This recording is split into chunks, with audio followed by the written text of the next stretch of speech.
Exactly. All right, let's do news, multi-platforming, and Wombat's awesome Apex Assault. I'm doing it for you, Wombat. Oh, thanks. You're welcome.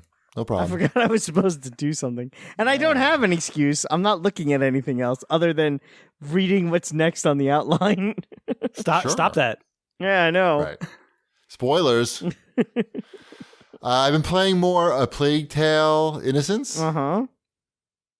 First of all, Dr. Catface Meowmers writes in and says, please give my thanks to Mrs. Chibi for her recommendation of A Plague Tale: Innocence on Twitter. I doubt I would have picked it up based on your discussion in the last episode, but after reading her tweet, I gave it a shot. It might be one of the best games I played in a long time, and one of the only games that ever managed to capture my wife's interest. Great show as always. Thanks for the weekly entertainment. Yeah, I don't think I had played as much at that point. We only had played just a little bit when we had recorded the show last week. So I played a lot more. We're on chapter 7 or 8 now.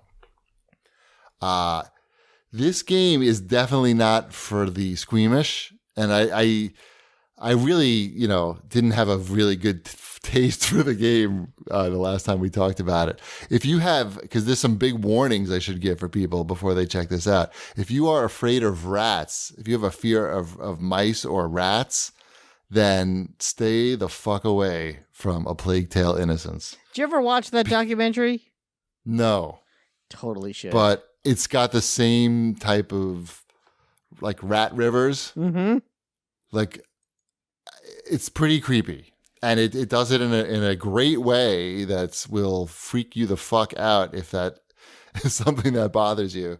But it's, implemented into the game and into the story appropriately.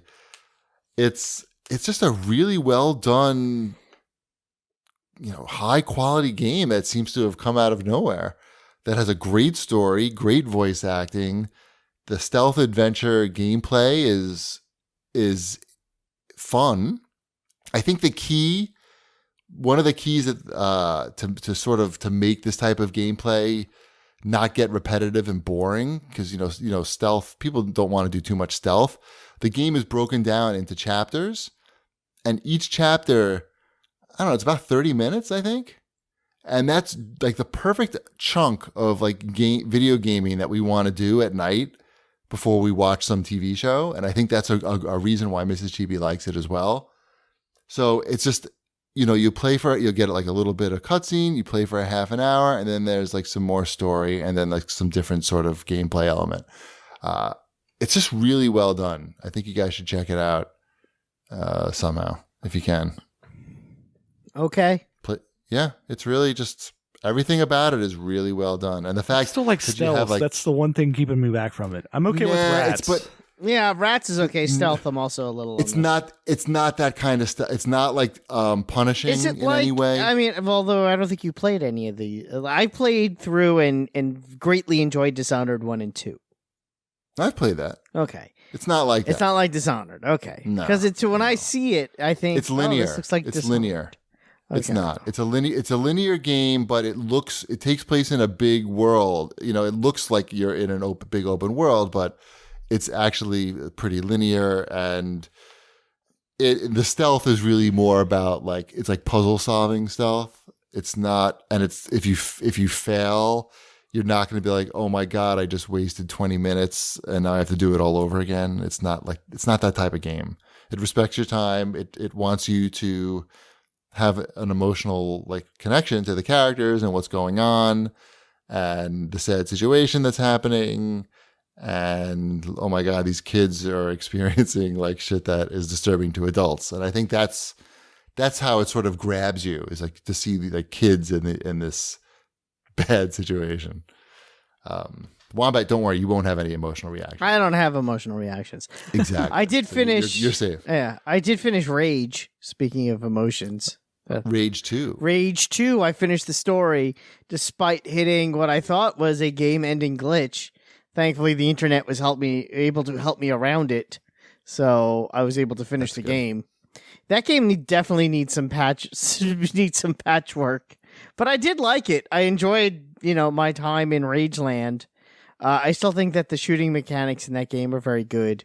Okay. I do agree with Shipwreck. There's too much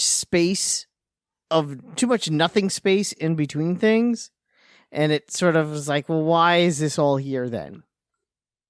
Why have this? And there's not like a lot of motivation to be like doing like. There's all these points on the map that you're trying to like different activities. They're all the same, pretty much activities for the most part. Yeah, go to this point, kill everybody. Right. Go to the next point and kill everybody. But there's not really like a strong motivation for doing that. It's just you come up to a camp or something like, oh, these guys are shooting at me. I guess I'm going to kill them all. The more of the different missions you do on the map, depending upon the color of the icon, adds XP to the 3 helper people. Yeah. And that unlocks other things. Like I hit the level where I unlocked the little helicopter thing that you can get. So now I can actually fly to places. I haven't even talked to the 2 other people yet. I've played like 4 or 5 hours of this game, maybe 4 and a half. Okay. I haven't even talked to 2 out of the 3 people yet, but yet I'm already up to like level 3, maybe level 4 on some of their quests. Yeah, that doesn't surprise me. By the time I talked to the 3rd guy, I was already at level 5 on him. It caps at level 5, right? No. It doesn't. No. Oh, okay. Okay. No. Because you get stuff at like level 8 and you get stuff at level 10 and yeah. No. You don't get it's once you level 5 is the level you need to hit to do the second mission. So with this game, basically it's fairly straightforward. When you play Rage 2, you have to find the 3 people. When you find each person, they give you a mission. Then after they give you a mission, you got to do like, the stuff we were just talking about to get them each up to level 5. Once one of those people's at level 5, you could do their second mission. And once you do all their second missions, that unlocks the mission to go fight the big boss. I hit a point where I got all of my people up to level 5. And so basically what happens is when you hit level 5 after you've done the first mission, it just, it pops up on the screen. The little intercom comes on and says, hey, I'm one of those guys. You got to come see me right away. I hit level 5 with the last person, and there was no, hey, you hit level 5. You got to come see me right away. So I'm just kind of wandering around. I'm like, well, maybe if I go to him and talk to him, it'll unlock it. Nothing happens. So I'm like, okay, so now what do I do? So then I searched it online, and I saw a handful of people complaining about this glitch. Like, well, I guess I just don't get this mission, and I can't finish the game now. So what you had to do was talk to both of the other 2 people and listen to them say the things that you've already heard them say. But for some reason, that unlocks that 3rd mission. It makes no sense. It's not what you're supposed to do. You would never think of that logically, but that's what it took. It was weird. Sounds like a rental. It's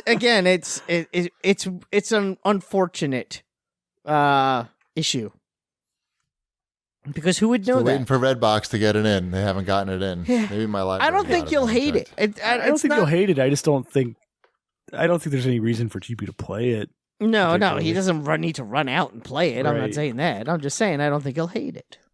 I mean, if I could walk, my library got it. Mm-hmm. I can get it. There you go. Get it tomorrow instead of going to see Aladdin.